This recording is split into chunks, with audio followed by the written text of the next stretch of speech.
नमस्कार दोस्तों, स्वागत है हमारे YouTube चैनल पर। दोस्तों, आज हम बात करेंगे कि एक बिजनेस स्टार्टअप के लिए हमें क्या क्या तरीके अपनाना चाहिए जिससे हम सफल हो जाएं। तो दोस्तों, हम में से अक्सर कई लोग बिजनेस जब शुरू करते हैं तो छोटी छोटी गलतियां करते हैं और कुछ ऐसी बातें हैं जिनको इग्नोर करते हैं, और जिसके कारण यही जो इग्नोरेंस होता है वो उनके बिजनेस फेलियर का सबसे बड़ा कारण होता है। तो हम समझते हैं, नंबर वन, जिस बिजनेस को हम करने जा रहे हैं तो हमें यह सुनिश्चित कर लेना चाहिए कि हमें उसके बारे में पूरी तरह से नॉलेज है। हमें किसी पर यही कभी यह नहीं सोचना चाहिए कि हमारे पास तो पैसा है, काम सामने वाले को आता है, वो करेगा, मुझे तो बस पैसा देना है। तो यह चीज आपके बिजनेस फेलियर का कारण हो सकती है। जब भी आप काम करने जाए, किसी किसी भी बिजनेस को शुरू करने से पहले पर्सनल तौर पर उस बिजनेस के बारे में पूरी तरह से आपको नॉलेज लेना चाहिए। अब बात आती है कि नॉलेज कहाँ से मिलेगा। तो किसी भी बिजनेस का नॉलेज, ऐसा कोई भी बिजनेस नहीं है कि जो आप एक अकेले कर रहे हैं या वो यूनिक है। यदि दो तीन महानुभावों को छोड़ दिया जाए तो लगभग जो आप बिजनेस करने जा रहे हैं मार्केट में ऑलरेडी वो बिजनेस चल रहा है। तो आप ऐसे किसी व्यक्ति को पकड़िए जो कि उस बिजनेस को कर रहा है, आप उसके पास जाइए, आप उसके पास सीखिए, उसका एक्सपीरियंस लीजिए। अब बात आती है कि मैं उस व्यक्ति के पास चला भी गया, मैं सीखने भी लगा, तो अब आगे मुझे क्या करना है। तो जब हम सीख रहे होते हैं तो हमें क्या देखना है, हमें उसकी पॉजिटिव बातों को तो हमें पता ही है, तभी तो हम बिजनेस शुरू करने जा रहे हैं। हमें उसमें जो कमियां हैं उनको समझना है कि क्या क्या इस बिजनेस को शुरू करने में क्या क्या कमियां आ सकती हैं, क्या क्या दिक्कतों का सामना करना पड़ सकता है, और उनको रिजॉल्व करने का पूरा प्लान हमें बिजनेस स्टार्टअप से पहले तैयार कर लेना है।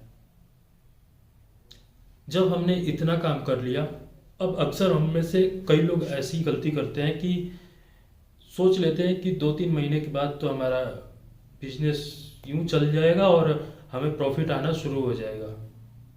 तो दोस्तों, बिजनेस एक पेशेंस का काम है। हो सकता है 6 महीना लग जाए, हो सकता है 7 महीना लग जाए, हो सकता है 8 महीना लग जाए। तो हमें क्या करना होगा, हमें सबसे पहले, यदि मैं किसी बिजनेस को की शुरुआत करता हूं तो हमारे पास इतना पैसा होना चाहिए जिससे यदि हम स्टाफ रखे हुए तो उस स्टाफ की सैलरी दे सके, या कोई अदर यदि ऑफिस है उस ऑफिस का रेंट दे सके, या अदर कोई एक्सपेंसेस हो उसको हम पूरा कर सके। कितने दिन तक, तो 6 से 8 महीने तक का इतना हमारे पास होना चाहिए। हम में से अक्सर यही लोग गलती करते हैं कि वो पैसे को नहीं रखते, और जब बिजनेस नहीं चल रहा होता है तो या तो वो बंद कर देते हैं, या कर्ज इतना हेवी इंटरेस्ट पर ले लेते हैं कि जिसको चुकाने के लिए उन्हें उस अपने बिजनेस को भी दांव पर लगाना पड़ जाता है। तो हमें यह गलती नहीं करनी।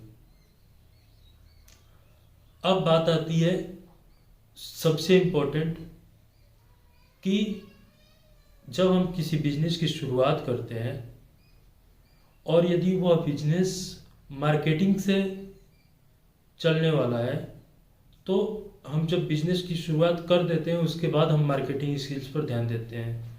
तो ऐसा हमें बिल्कुल नहीं करना। हमें सबसे पहले अपना मार्केट ठीक कर लेना है। हमें मार्केट में जाकर उस जो भी आप बिजनेस करना चाहते हैं उस बिजनेस के बारे में लोगों तक हमें पहुंचना है, और कोशिश यह रखना है कि बिजनेस शुरू करने से पहले हमारे पास इतना लोगों का मार्केटिंग इतना अच्छा हो जाना चाहिए कि डे वन से हमें लॉस ना हो, या डे वन से हम एक अच्छा खासा प्रॉफिट निकाल सके। यह हमारी सोच होनी चाहिए।